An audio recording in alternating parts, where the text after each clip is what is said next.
Welcome to St. Louis Review Center. This is your moment to grow through practice. Don't rush, understand each question carefully. Let's begin your MCQ journey. Imagine this.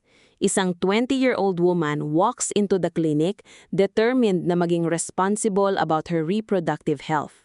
She wants a family planning method na long-term, effective, at hindi hassle araw-araw.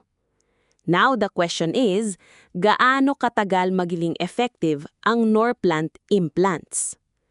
Pansinin ninyo, questions about contraceptives are very common sa board exam at madalas dito nalilito ang students because maraming contraceptive methods ang magkakapareho ng tunog pero magkaiba ang duration.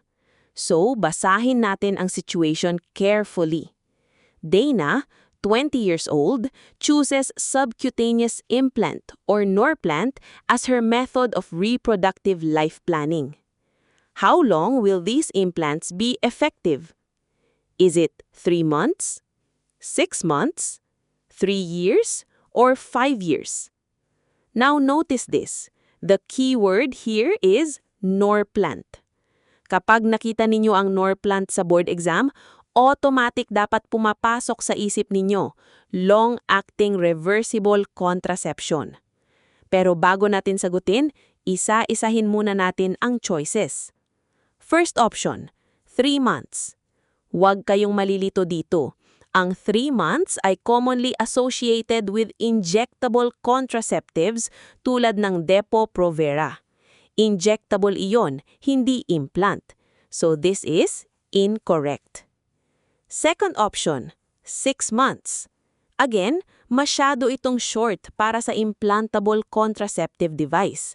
Tandaan ninyo, implants are designed for long-term hormone release.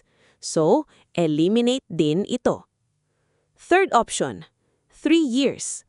Now this one is tricky. Many students get confused here because may ibang contraceptive implants like Implanon or Nexplanon na tumatagal talaga ng 3 years. Pero pansinin ninyo, ang tanong specifically says Norplant. At ang Norplant ay different system. So now, are you ready for the correct answer? The correct answer is 5 years. Yes, Norplant is effective for up to 5 years.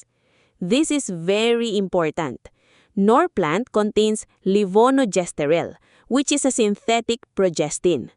Once inserted under the skin of the upper arm, dahan-dahan itong nagre-release ng hormone over several years. At paano siya nagwo-work? Una, it suppresses ovulation. Pangalawa, pinapakapal nito ang cervical mucus para hindi makapasok ang sperm. At pangatlo, ina-alter nito ang endometrial lining para mahirapan ang implantation. Now, think about this carefully. Dahil slow release ang mechanism niya, hindi na kailangan ng daily compliance tulad ng pills, kaya highly effective siya for long-term contraception.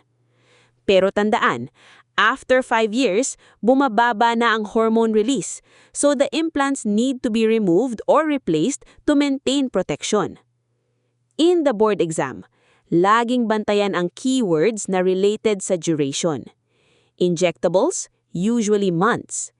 Implants, usually years. At always identify which implant ang tinutukoy because different implants have different durations. Here's a quick memory trick for you.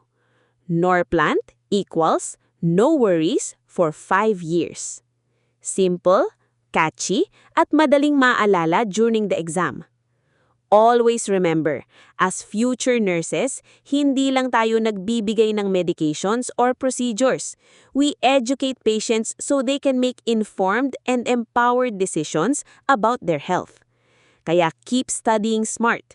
Keep connecting concepts at wag lang mag-memorize. Understand the rationale behind every answer. Malayo pa, pero malayo na. Keep going, future nurse!